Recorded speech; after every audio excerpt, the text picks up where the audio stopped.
But your mom says to me that she had to come through right now because in heaven, she can't stand seeing you in this pain. She tells me that you've been beating yourself up every single day and saying, I should have checked on her. I should have checked on her the day before. And your mom says to me, you need to relax. Listen, I was a grown woman, your mother said. I was supposed to be taking care of you. You're not taking care of me.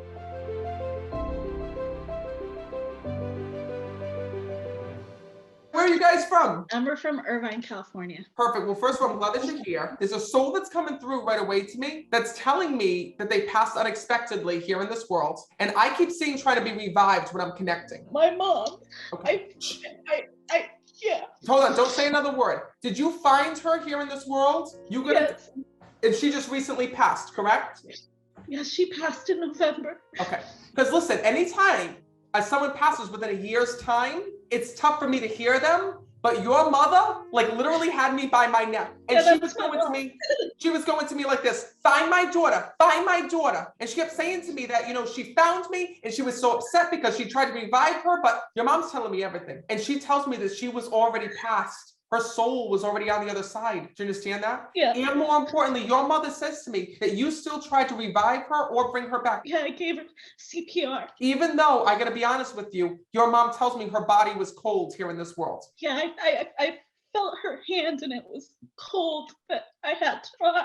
She says to me right now that I had to come and find you because she says to me, Matt, tell my daughter it wasn't her fault. It wasn't her fault. I was already gone. And she says to me that literally I see you going and grabbing your mom and I see you trying to do CPR and I see you calling the police and I see all these different things happening. And your mom said to me, I was already on the other side. But your mom says to me that she had to come through right now because in heaven, she can't stand seeing you in this pain. She tells me that you've been beating yourself up every single day and saying, I should have checked on her. I should have checked on her the day before. I should have known when she didn't pick up her phone. And she says to me, you go through all of these things in your head. And your mom says to me, you need to relax. She says to me, listen, I was a grown woman, your mother said. I was supposed to be taking care of you. You're not taking care of me. Yeah. And by the way, your mother's going like this with her hands. And I see her touching your face like this. Like, I feel like that's something she always did here in this world. Yeah. And she's going to she's going to be Matt, my daughter. Because look, I'm doing the hands like it's her mother. She's going to be Matt, my daughter. Tell her she looks like me. She looks just like me. Oh my God. She goes, now that I'm gone, she goes, I see such a resemblance between me and her. She's telling me. By the way, she wants to thank you since her passing. She tells me that you put out her picture. You have a picture displayed of her. Oh yes, it's like a shrine. She says to me, and Matt, do you know that she walks by my picture and my daughter will talk to me and have a little conversation with me. And your mom says to me, can you tell her that I hear her? Can you tell her that she doesn't have to like keep talking to my picture, that I'm here, there.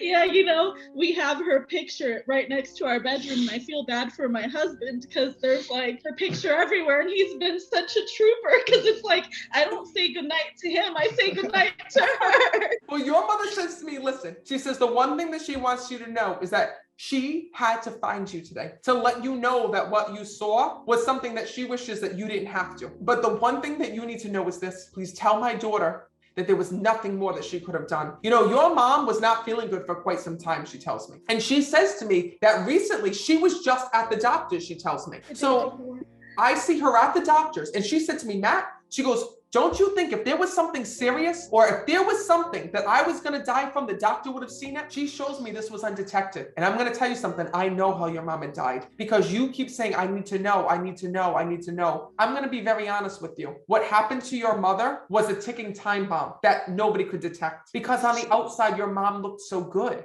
and she looked like she was fine. But on the inside, I'm gonna be honest with you, I see there was an issue with the valve that's here. That's how she died. It looks like a valve or an artery that's connected to me, and that's connected to her, excuse me. And I see that there was this issue with it. And then she just passed. She says, but Matt, she goes, this wasn't something that could be found, she says to me, not by the doctor's visits. She says, so please tell my daughter not to be angry, not to be upset, not to be mad, because you're like, I brought my mom to the doctors. I did everything right. Why is it that I had to say goodbye? Your mom tells me this. She says to me, Matt, tell my daughter, she goes, that in heaven, she goes, I look just as good as I did here in this world.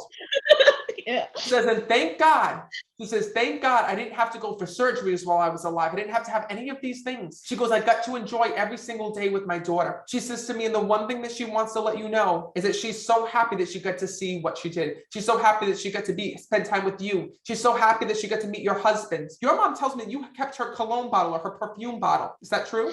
I've kept everything. I haven't moved a single thing from her house. Her inhaler is where she left it and everything. She keeps saying to me, look for that smell, look for that smell. So when you smell that smell around you, it smells like your mom. Has that been happening?